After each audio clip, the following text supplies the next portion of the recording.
She knocked on his door and said, "You promised to marry me." The single dad turned pale. The morning smelled like pine trees and old regrets. Logan Carter stood at the kitchen window of his small farmhouse in Millfield, Vermont, watching his 7-year-old daughter, Lily, chase butterflies through the backyard grass. The sun was barely up. The coffee in his mug had gone cold 20 minutes ago. He hadn't noticed. That was grief for you. It made you forget the small things. Warm coffee, a hot breakfast, the way the world kept spinning even when you were standing completely still inside it. It had been 2 years since Claire died. 2 years since a drunk driver en route 9 had taken his wife and left him alone with a little girl who still sometimes cried for her mama in the middle of the night. 2 years of learning how to do everything by himself.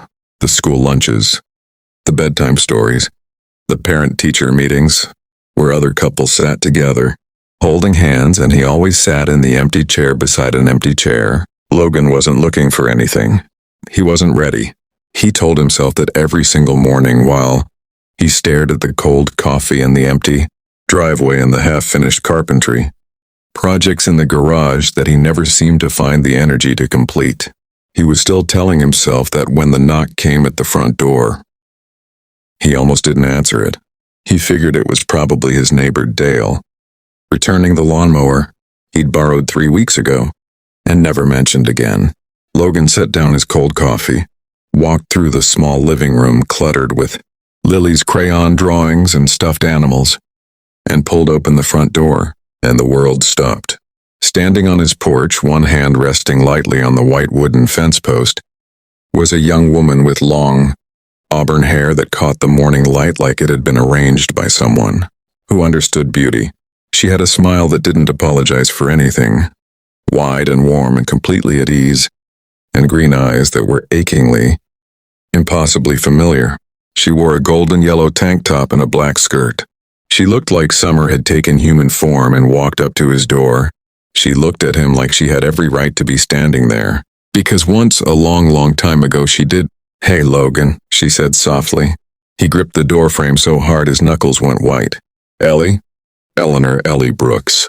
He hadn't seen her in 15 years. Not since they were both 12 years old, running barefoot through the same backyard, during the long, slow summers that felt like they would never end. They had grown up 3 houses apart on Clover Road. They had shared school buses and lunch tables and secret hiding spots in the woods behind the old Miller barn. And one warm August evening, sitting together on the wooden fence at the back of his family's property with the fireflies just starting to come out and the sky going purple and gold, he had told her something he'd never told anyone else. "When we grow up, I'm going to marry you," he had said, with the complete and total confidence of a 12-year-old boy who had no idea how complicated the world would become. She had laughed, bright and genuine, and bumped her shoulder against his. "You better not forget, Logan Carter." 2 weeks later, her father got a job offer in Portland, Oregon. The Brooks family packed their house in 11 days. Ellie hugged him goodbye in the driveway while both their mothers cried. She whispered, "Remember the promise." He had nodded. He had meant it. Then came high school, and distance and new faces, and time. The way time moves when you're young and the future feels infinite. He met Claire sophomore year of college. He fell in love the way you fall when you're 20 years old and someone laughs at all your jokes and believes in all your dreams. They got married at 24. Lily came along at 26. Life was full and warm and real.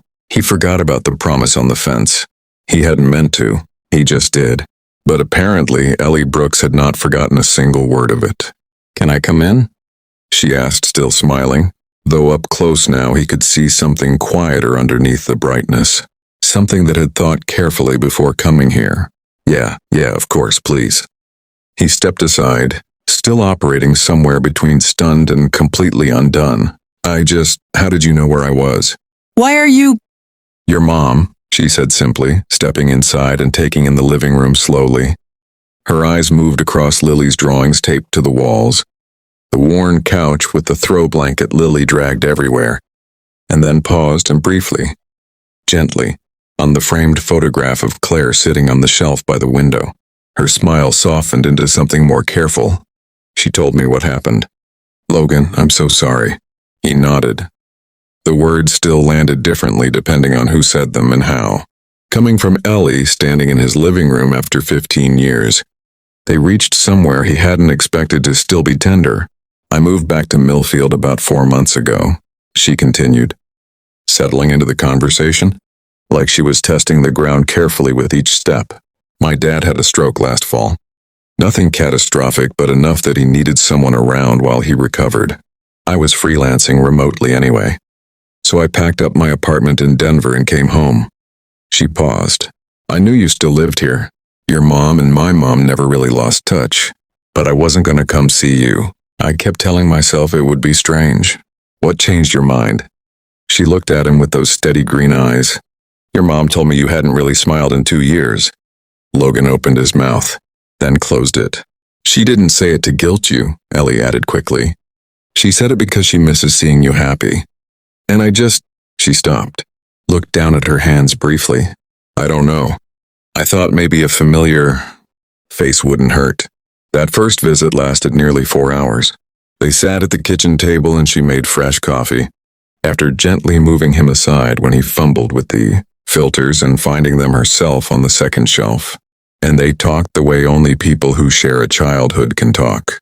They filled in 15 years with half-finished sentences and real laughter and a few stretches of comfortable quiet that didn't require explanation. She told him about Portland and then Seattle and then Denver, about building a landscape design business from scratch, client by client, about the years that were good and the stretch that was hard and the engagement that lasted 8 months, before both of them finally admitted they were trying to make something work that simply didn't fit. He told her about Claire, about the accident, about the morning after the funeral when he stood in the kitchen and realized he didn't know how to make Lily's breakfast because Claire had always handled breakfast and he'd never paid enough attention to learn the routine. He laughed a little when he said it. The way you laugh at the things that once broke you. Ellie didn't try to fix any of it. She just listened, her hands wrapped around her coffee mug, her eyes on his face. There was a quality to her attention, an honest, unhurried stillness that he hadn't felt from another person in longer than he could name.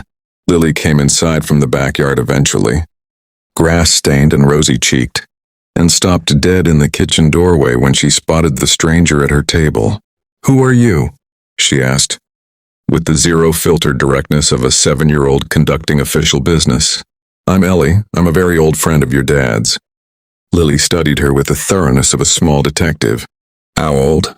"We were about your age when we met, actually." This seemed to impress her.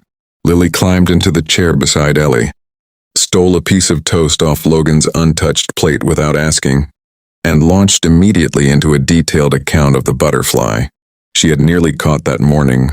The color, the size, the near miss, the tragedy of its escape. Ellie listened with complete and genuine attention, asking follow-up questions at exactly the right moments. Logan sat across from them and felt something shift in his chest. Something that had been locked tight for 2 years moved, just slightly, like a window cracked open in a room that had been closed all winter. He didn't say anything about it, but he felt it. She came back the following Saturday, and the one after that. It was never planned exactly. She would text the night before. Lily mentioned she needed help with her wildlife project. "I have some good reference books if you want. Or I made way too much lasagna. Can you guys help me with it?" And somehow it always made sense to say yes. She helped Lily with a school project on Vermont, native species, and spent 45 minutes on the floor surrounded by construction paper and markers, completely unbothered by the mess. She fixed the loose hinge on the back door that Logan had been meaning to get to for 6 months, pulling tools out of her bag like it was nothing. She brought homemade cornbread one Sunday afternoon, sat on the porch steps with Logan while Lily played in the yard, and talked about nothing important in the best possible way. He didn't call it anything. He was deliberate about that. He kept the labels off it and let it just be what it was, a friendship, a presence, something warm filling the edges of days that had been cold for a long time. But Lily was 7, and 7-year-olds have no interest in emotional caution. One evening, Logan stood in the hallway outside Lily's bedroom door while Ellie helped her get ready for bed. He heard his daughter ask in her most serious voice, Ellie, are you going to be my new mom someday? He stopped breathing. There was a pause, not uncomfortable, just real. Then Ellie's voice, quiet and careful and completely honest. I don't know, sweetheart. But what I do know is that I love spending time with you and your dad. And that part isn't going anywhere. Lily considered this. Okay, but just so you know, I already picked out what I want to wear to a wedding. I've had it picked out for a while, just in case. Logan walked silently to the bathroom, sat on the edge of the tub, and put his face in his hands, not from sadness. For the first time in longer than he could remember. It was a Tuesday evening in late June when everything finally shifted between them. They were sitting on the back porch after dinner. The dishes done, Lily asleep, the summer dark settling over the backyard. The old wooden fence at the edge of the property was still there, weathered now. Leaning slightly, the paint long gone, but still standing, still holding its ground after all these years. Ellie was looking at it. You remember what you said to me on that fence? She asked. Her voice was quiet. The question had weight to it, but she asked it gently. Like she was offering it rather than demanding it. Logan kept his eyes on the fence. Yeah. Did you mean it? Back then, I was 12. Logan. She turned to look at him. That's not an answer. He was quiet for a long moment. The fireflies were starting to come out over the field. The same field. The same dark. The same fence. Yeah, he said finally. I meant every word of it. She let out a slow breath, looked back out at the yard. I moved 11 times after we left Millfield. I dated good people. I got engaged to someone who was genuinely kind and genuinely wrong for me. I built a whole life. She paused, and I kept coming back to this one memory.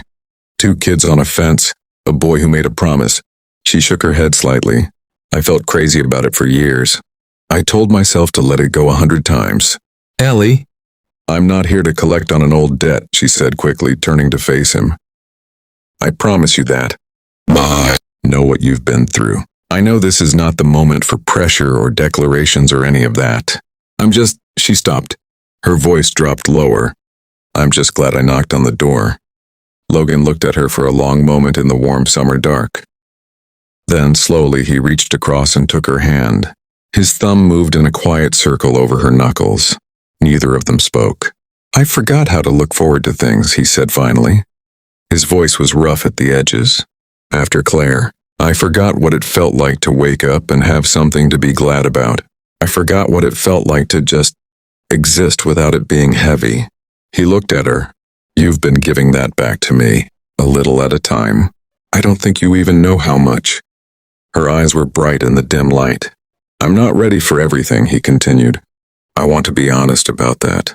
I don't know what ready even looks like from here, but I know that I don't want to be careful anymore about whatever this is. He squeezed her hand. I know I don't want you to stop coming around. She laughed, soft and a little undone, and leaned her head against his shoulder. That is genuinely the least romantic thing I have ever heard in my life. Yeah, the corner of his mouth turned up. His first real smile in 2 years, quiet and crooked and completely unplanned. I told you, I'm out of practice. She didn't lift her head. He didn't move away. They sat together on the back porch while the fireflies lit the field, in slow gold pulses, and the old fence stood where it had always stood, patient as a kept promise. Inside the house, a little girl who had already chosen her wedding outfit slept without dreaming of anything sad. Some promises get buried, under miles and years in grief, and the 1,000 ordinary ways that life rearranges everything you thought was permanent. You don't mean to forget them. You just get so busy surviving that you stop looking for what you lost. But the ones that were made honestly, by 2 barefoot kids on a summer fence with fireflies, coming up and the whole world still ahead of them, have a way of finding their way back. They are patient like that. Logan Carter had stopped believing anything could find its way back to him. Ellie Brooks had never stopped believing, and on a warm June evening, with her head on his shoulder and his hand holding hers and the fence, still standing after all these years, he finally quietly started believing again.